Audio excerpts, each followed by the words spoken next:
Okay, cool. So this is what it looks like, on our login screen. That advertisement on the right usually updates every now and then.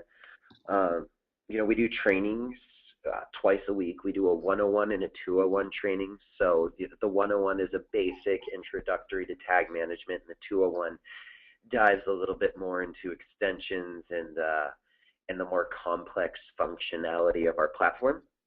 But it's certainly something that is available to all of our customers as many times as they need, on top of our tag management universities, which are in-person, run-throughs of our product and best case uses, and then obviously our Telium learning community, where kind of like a Yahoo Answers for Telium tag management, where all of our customers can go ask questions and have them answered by our support team.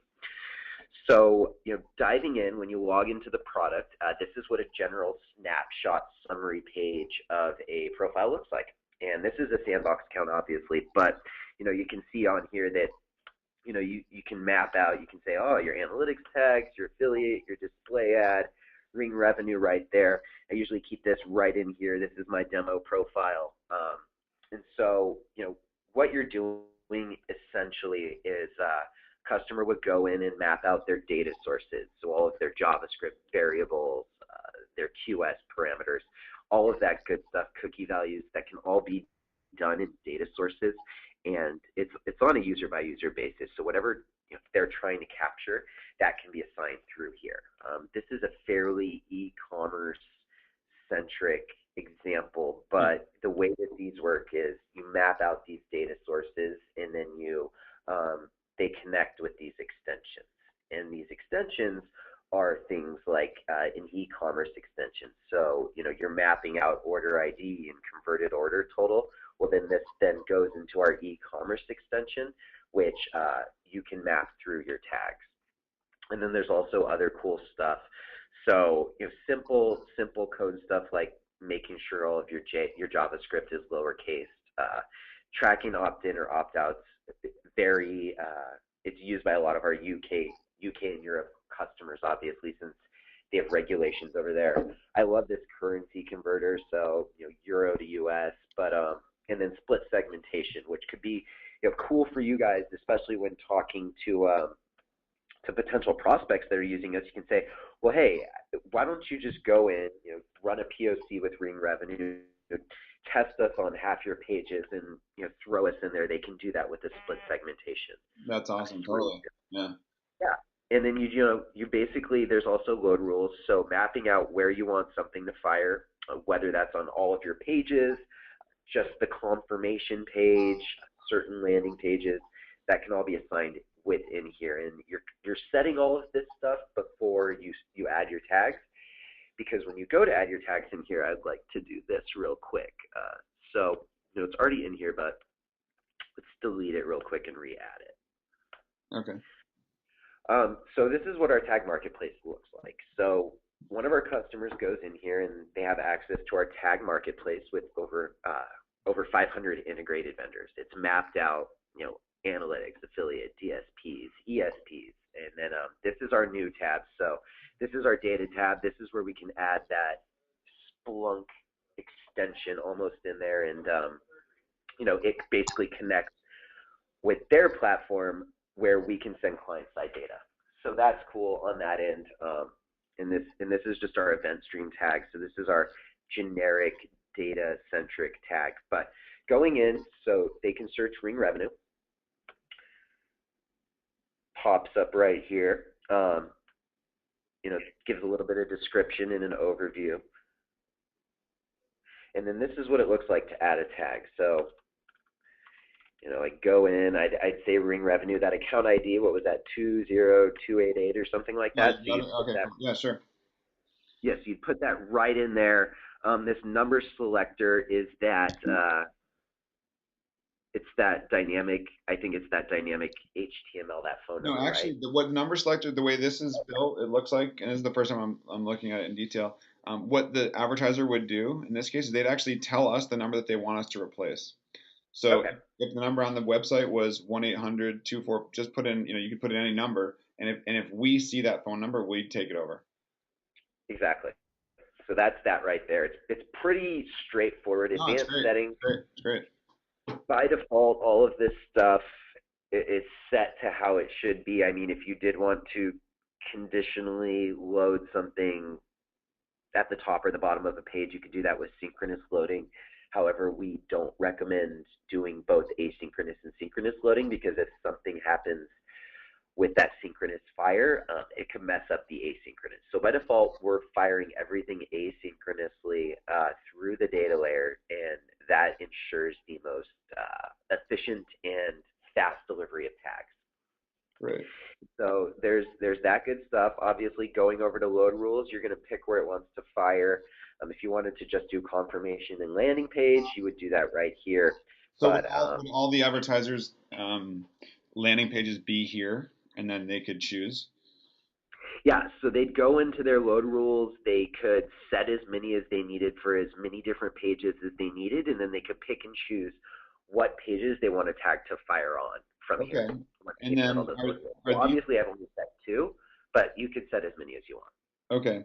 Now, assuming these are desktop pages, do people deploy your code on mobile or tablet? They do, and the great thing about mobile applications is that there isn't reconfiguration need to be done. So if someone wanted to deploy Ring Revenue on their iOS application, for example, they wouldn't need to do any different configuration.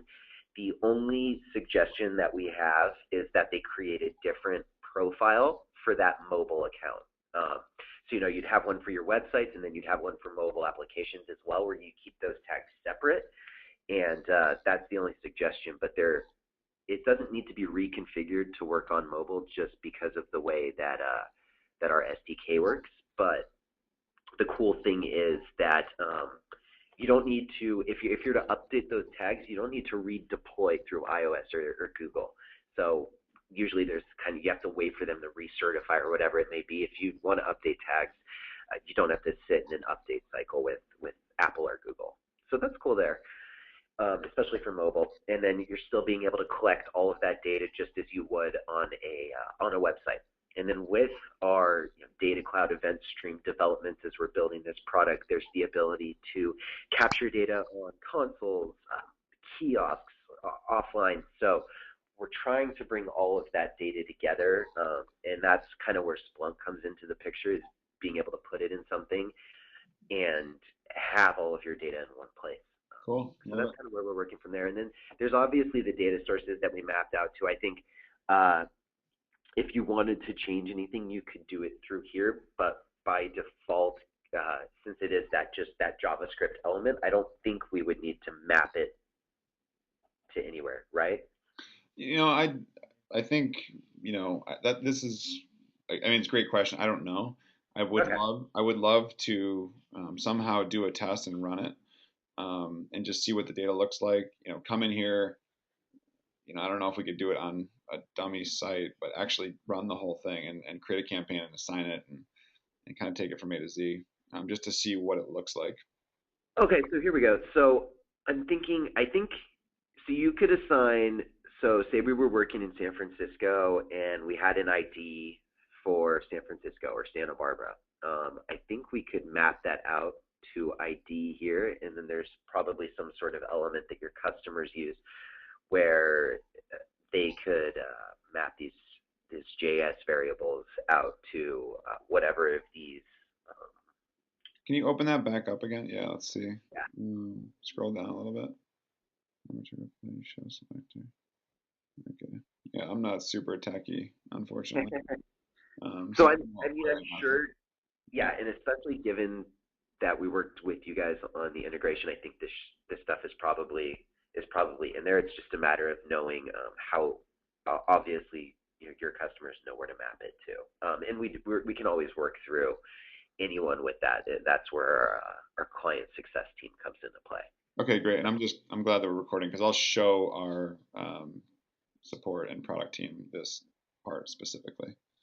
Great. And then so when we add, I mean that's pretty much it. Tags on dynamically through our UDO. You can move these up and down even though everything's firing asynchronously. If you want it to fire first in that list, you can just move it up right there.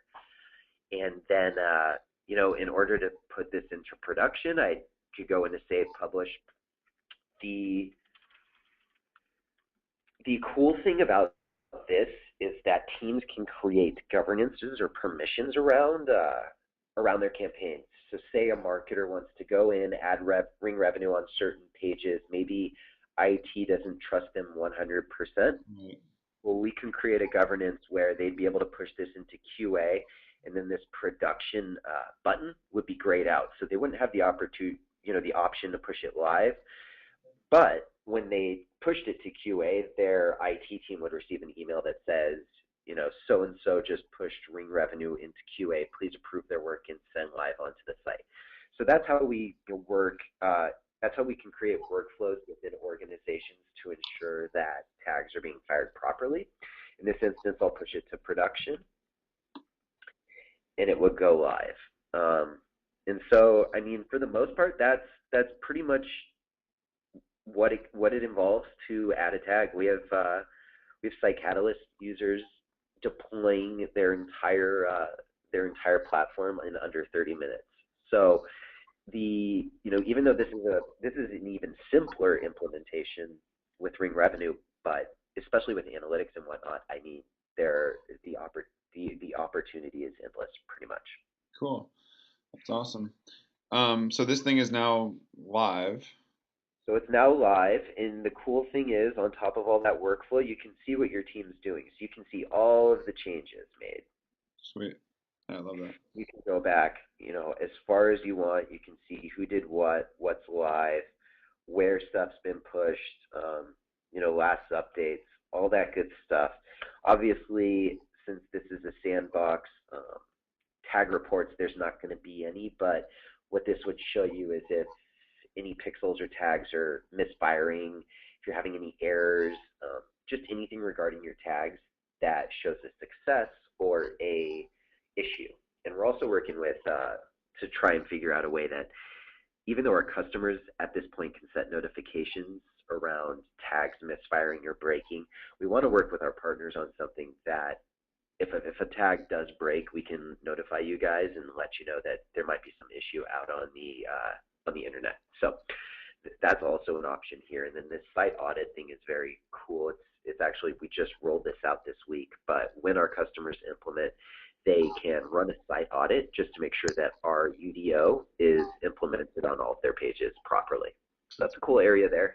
And then some scenarios, this is pretty much just a snapshot of how everything's going to fire. So, your extensions going first, obviously opt-in or opt-out would load initially if this was the UK, and then waiting for DOM ready, and then once everything is prepped, it's all going to fire asynchronously, and then you can see ring revenue at the top of the list right there.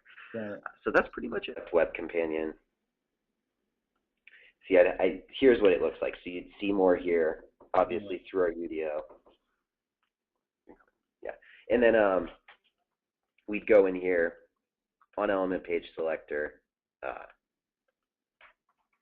and then I don't know why this isn't letting me change. But anyways, we could No, I change. get it. I think I know. So Yeah. basically, you can select what you want, and then you can add a tag to that element. Or to perform A/B testing, you can change the elements on your page right through here. So you can change HTML.